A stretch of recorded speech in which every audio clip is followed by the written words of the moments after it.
Ils naquirent pour régner, mais moururent dans l'ombre. Enfermés, torturés, assassinés, les enfants des rois d'Europe portaient une malédiction plus cruelle que toutes les guerres. Louis XVII, les princes de la Tour, Don Carlos, Charles II d'Espagne. Derrière chaque couronne, il y avait un berceau brisé. Vous croyez connaître l'histoire des monarchies? La vérité est bien plus sombre. Ils naquirent dans l'or et le marbre, bercés par les chants des courtisans, entourés de soie, de faste et de promesses. Ils étaient les héritiers des plus grandes dynasties d'Europe, destinés à porter des couronnes, à incarner la continuité des empires. Mais au lieu de la gloire, ce fut l'ombre. Au lieu de la majesté, la tragédie, car les enfants des rois, plus que quiconque, étaient le prisonnier d'un destin cruel.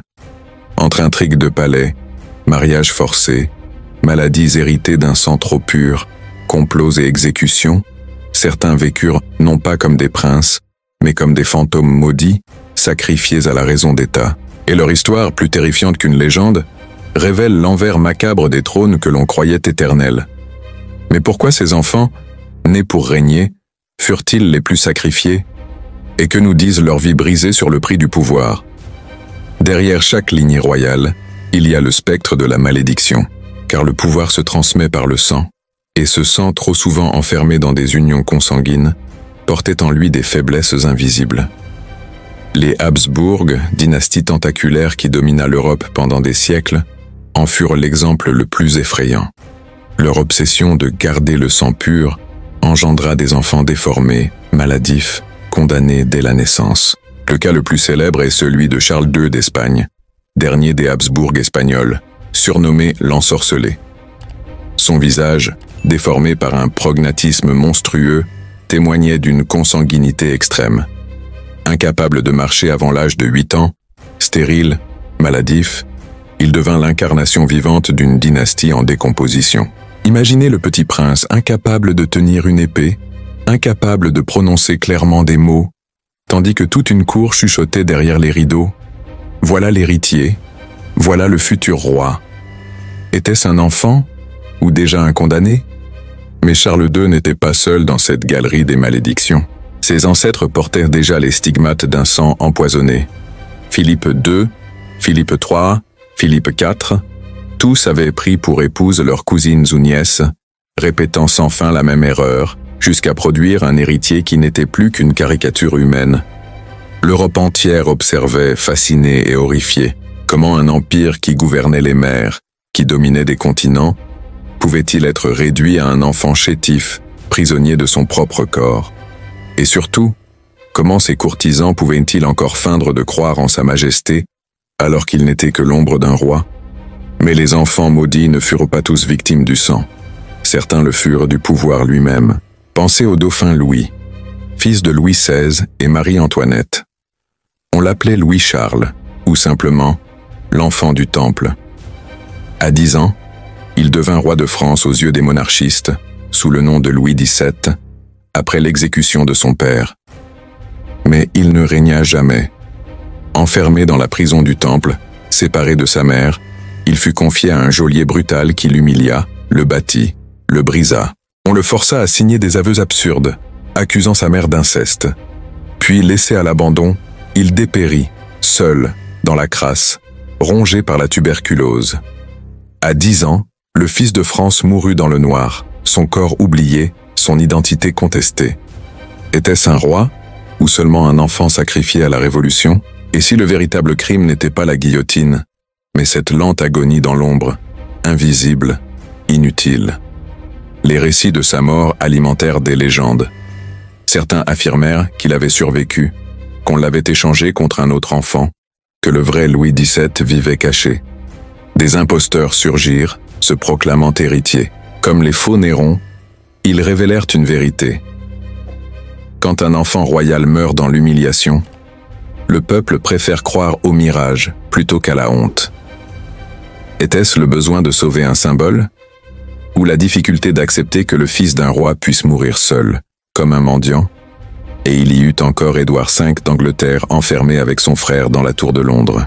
Après la mort de leur père Édouard IV, ces deux princes furent confiés à leur oncle, Richard de Gloucester. Officiellement, il devait les protéger. Mais très vite, ils disparurent, 2 enfants, héritiers du trône, engloutis dans le silence des pierres de la tour. Étouffés dans leur sommeil, assassinés par ordre de leur oncle devenu Richard III, le mystère demeure. Leurs ossements, retrouvés des siècles plus tard, n'ont jamais livré la vérité. Mais leur absence devint une légende. 2 enfants, 2 fantômes, symboles éternels de l'innocence sacrifiée au trône d'Angleterre. Comment un royaume pouvait-il bâtir sa légitimité sur le meurtre de ses propres héritiers? Et comment expliquer que le spectre des princes de la tour hante encore l'imaginaire britannique? Partout en Europe, ces histoires se répètent. Des enfants enfermés, empoisonnés, exilés, parfois dès le berceau. Des garçons de 6 ans proclamés rois, manipulés par des régents avides, puis éliminés dès qu'ils devenaient encombrants. Des filles promises à des mariages incestueux, envoyées dans des cours étrangères où elles mouraient, jeunes, usées par les grossesses et les fièvres. Chaque cour brillait d'or et de fêtes, mais derrière les rideaux, il y avait des pleurs d'enfants. Peut-on parler de gloire quand la couronne est bâtie sur des berceaux brisés? Ces destins maudits révèlent la cruauté d'une vérité. Dans les monarchies, les enfants n'étaient jamais vraiment des enfants. Ils étaient des symboles, des gages, des pions. Leur vie privée n'existait pas. Leur sourire n'était qu'une promesse de succession. Leur sang n'était qu'un outil politique. Et trop souvent, ce poids était insupportable. Alors, ils cédaient, s'effondraient, disparaissaient. Certains sans laisser de traces, d'autres laissant derrière eux des légendes plus puissantes que leur courte vie. Ainsi commence notre voyage dans les ténèbres des cours royales. Un voyage non pas dans les triomphes, mais dans les berceaux ensanglantés, les chambres d'enfants transformées en prison, les destins volés.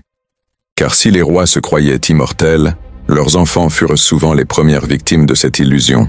Et c'est dans leurs cris étouffés, dans leur silence forcé que se cache la vérité la plus sombre des monarchies d'Europe. Dans les couloirs des châteaux et les cachots humides des forteresses, l'écho des pas d'enfants résonnait parfois comme des cris étouffés, car derrière les banquets étincelants et les couronnes resplendissantes, se cachèrent les larmes silencieuses de jeunes princes et princesses, pris au piège d'un destin qu'ils n'avaient jamais choisi. Ces enfants n'appartenaient pas à eux-mêmes. Ils appartenaient à l'histoire, aux ambitions de leurs parents, aux calculs froids des ministres et des régents. Mais que reste-t-il d'une enfance quand elle n'est qu'un fardeau de pouvoir? L'histoire de Jeanne II de Naples illustre cette malédiction. Née dans la maison d'Anjou, elle fut mariée de force dès son adolescence pour sceller des alliances. Mais son mariage fut un désastre. Humiliée, battue, instrumentalisée, elle ne connut jamais la tendresse. Son nom était celui d'une reine, mais sa vie, celle d'une victime. Derrière les murs de son palais, elle pleurait comme une enfant abandonnée. Était-ce là le sort réservé aux filles de sang royal? Être sacrifiées au jeu des puissants, leur innocence broyée dans des noces sanglantes? Et que dire de l'Autriche au cœur de l'Europe, où les mariages consanguins tissaient une toile mortelle? Les Habsbourg ne se contentèrent pas de sceller des alliances. Ils s'unissaient entre eux, cousins, nièces, oncles, jusqu'à créer une lignée fragile et déformée. Charles II d'Espagne, déjà évoqué, en fut l'exemple le plus saisissant, mais il ne fut pas seul. Plusieurs enfants naquirent difformes, incapables de survivre plus de quelques mois. Les berceaux royaux devenaient des tombeaux. Comment une dynastie pouvait-elle prétendre à l'éternité quand son propre sang portait sa fin? Et pourtant, aveuglés par l'obsession de garder le sang pur, ils répétaient l'erreur, encore et encore, condamnant leurs héritiers à des vies de souffrance. Était-ce superstition, arrogance ou malédiction? La France, elle aussi, connut ses enfants sacrifiés.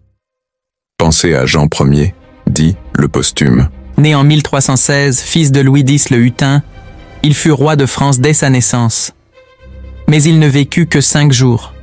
5 jours où la cour entière retint son souffle, espérant un miracle, craignant un complot. Certains murmurèrent qu'il avait été empoisonné, étouffé, éliminé pour permettre à Philippe de Poitiers, son oncle, de s'emparer du trône.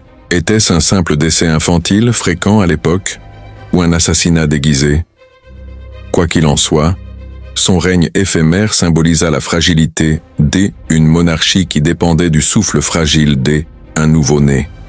Un roi de 5 jours, Quelle ironie cruelle, quelle image plus forte de l'impuissance des dynasties. En Angleterre, les tragédies n'étaient pas moins terrifiantes. Henri VI, enfant roi, monta sur le trône à 9 mois seulement, héritant de la couronne d'Angleterre et de France. Mais que pouvait faire un nourrisson pour régner sur 2 royaumes en guerre? Rien. Il devint l'instrument de régents, de factions rivales, de guerres interminables. Son enfance fut volée, son esprit brisé. Devenu adulte, il sombra dans la folie, incapable de gouverner, manipulé jusqu'à sa mort. Mais peut-être que sa folie n'était que la conséquence logique d'une enfance sans liberté, sans tendresse, sans repos. Comment un enfant pouvait-il porter sur ses épaules le poids de 2 royaumes? Il y a aussi ses destins effacés, ces enfants oubliés volontairement par l'histoire, comme les nombreuses filles royales, promises à des mariages étrangers, envoyées dans des cours hostiles, où elles mouraient, jeunes, consumées par des fièvres ou des grossesses précoces. Elles portèrent des titres, mais elles n'étaient que des marchandises politiques. Combien de petites princesses sont mortes anonymes, loin de leur patrie, pleurant dans des langues qu'elles ne comprenaient pas? Combien de destins brisés se cachent derrière les alliances diplomatiques que l'on glorifie dans les manuels? Certains enfants, pourtant, survécurent, mais à quel prix? Pensez à Mary Stuart, reine d'Écosse, dès l'âge de 9 mois. Envoyée en France pour être élevée comme future reine, elle grandit entre faste et surveillance, éduquée pour devenir un pion dans le jeu entre Écosse, France et Angleterre. Enfant, elle fut séparée de sa mère, entourée d'intrigues, élevée dans la peur de l'assassinat. Comment une enfant pouvait-elle s'épanouir dans une atmosphère où chaque sourire cachait un complot, chaque main tendue une trahison? Sa vie entière fut marquée par cette enfance volée, et sa mort sur l'aile échafaud était peut-être que la conclusion logique un destin écrit dès son berceau. Les enfants du Temple, quant à eux, incarnent le sommet de la cruauté. Louis-Charles, futur Louis XVII, enfermé après la Révolution, fut réduit à l'état d'animal. On le laissa pourrir dans l'humidité, couvert de vermine, nourri de pain rassis. Les révolutionnaires, obsédés par l'idée de briser la lignée, voulaient non seulement tuer l'enfant, mais effacer son humanité. Et ils réussirent. Quand il mourut à 10 ans, son corps n'était plus que celui d'un squelette malade. Et pourtant, les rumeurs persistèrent. Il est vivant, il reviendra. Parce que même les ennemis de la monarchie comprenaient que la mort d'un enfant dans la crasse était un scandale insoutenable. Et si, derrière toutes ces histoires, il y avait une vérité plus sombre encore, que les monarchies, bâties sur l'obsession de la lignée, étaient condamnées à dévorer leurs propres enfants, car chaque génération reproduisait le même schéma. Naissances attendues comme des miracles, enfance volée par la politique, adolescence brisée par des mariages forcés, mort prématurée par la maladie, l'empoisonnement ou l'assassinat. Était-ce la main du destin ou la logique implacable du pouvoir? Chaque château, chaque palais, chaque forteresse a connu ces drames silencieux. Et aujourd'hui encore, dans les salles d'apparat où brillent les ors et les tapisseries, si l'on tend l'oreille, on croirait entendre les pleurs étouffés de ces enfants maudits, sacrifiés à la gloire de leur lignée. Plus on avance dans cette galerie de destins brisés, plus une évidence s'impose. Les enfants royaux censés être bénis des dieux furent souvent les plus vulnérables. Derrière les couronnes et les sceptres se cachait une enfance mutilée, broyée par des forces qu'aucun enfant n'aurait dû affronter. Mais que valait l'innocence face à la raison d'État? En Espagne, l'histoire de Don Carlos, fils de Philippe II, reste l'un des exemples les plus effrayants. Petit-fils de Charles Quint, il fut élevé comme héritier d'un empire qui s'étendait sur le monde. Mais Don Carlos était fragile, violent, imprévisible. Des chutes dans son enfance avaient peut-être altéré son esprit. Sa consanguinité, aggravée par des générations d'union entre Habsbourg, avait marqué son corps et son âme. Il se montrait cruel avec les animaux, colérique, incontrôlable. Pourtant, il était l'héritier. Son père, Philippe II, roi austère et implacable, dut faire face à une question impossible. Pouvait-il confier le pan à venir un empire à un fils jugé fou? Les tensions s'accumulèrent, les complots s'agitèrent autour du jeune prince. Finalement, Philippe II fit enfermer son propre fils. Don Carlos mourut à 23 ans, seul, dans sa cellule, affamé, délirant. Était-ce un sacrifice pour sauver l'Empire, ou un crime d'un père contre son enfant? Plus au nord, en Écosse, les enfants royaux connurent aussi leur lot de tragédies. Le jeune Jacques Ier, fils de Robertoise, fut envoyé en France pour échapper au complot. Mais en mer, il fut capturé par les Anglais et resta prisonnier 18 ans. Imaginez ce prince grandissant entre les murs d'une prison, loin de son royaume, loin de sa famille, réduit à un otage politique. Quand il revint enfin en Écosse, il était adulte, marqué par des années d'enfermement. Était-ce encore un roi ou un prisonnier couronné? En Russie, l'histoire se teint de sang.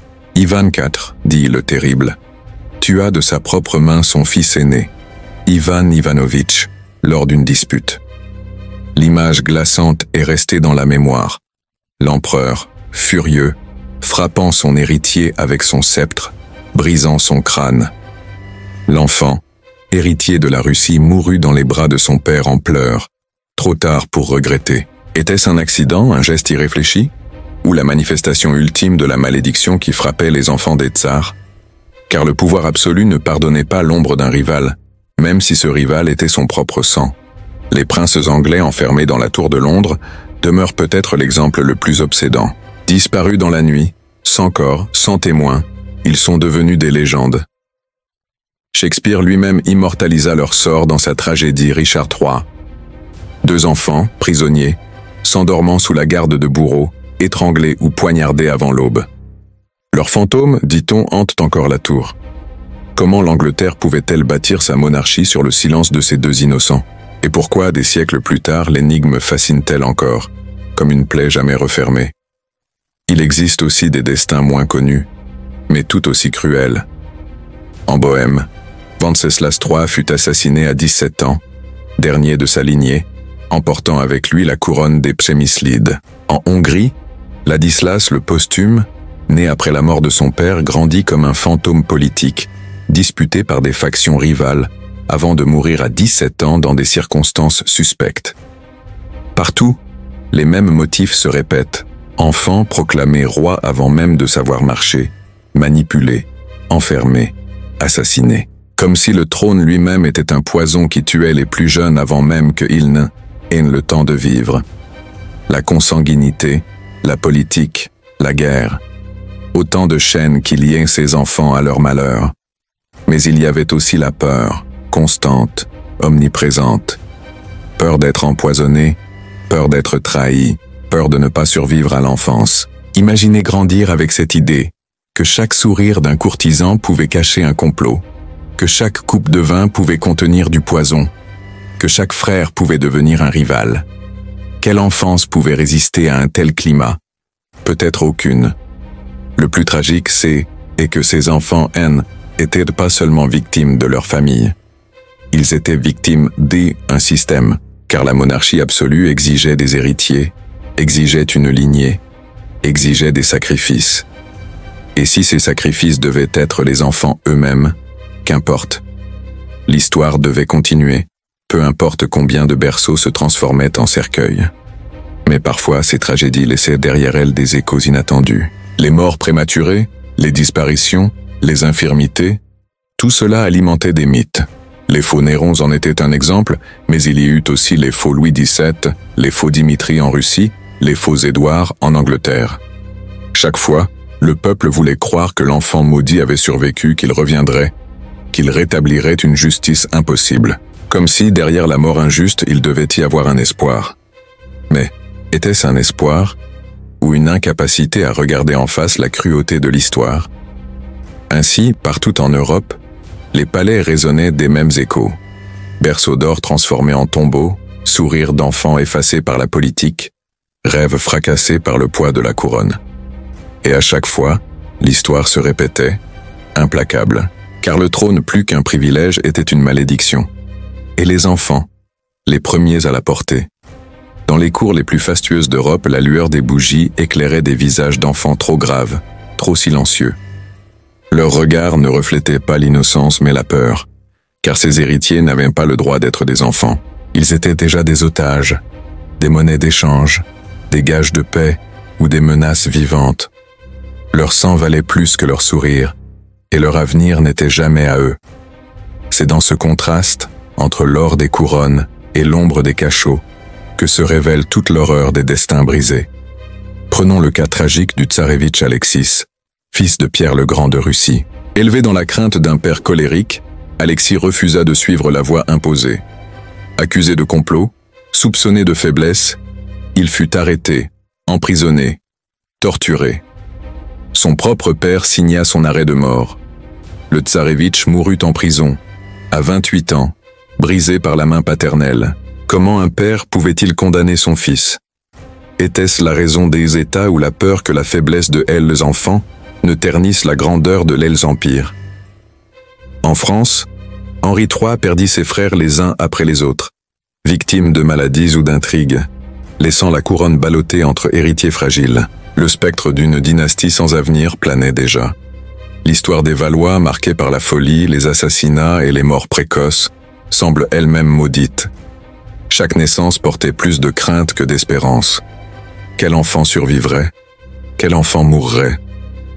Mais la malédiction des enfants royaux n'était pas seulement biologique ou politique, elle était psychologique. Grandir entouré de complots, de murmures, de regards méfiants, détruisait toute innocence. Certains héritiers, au lieu de mourir jeunes, devinrent adultes brisés, incapables de gouverner.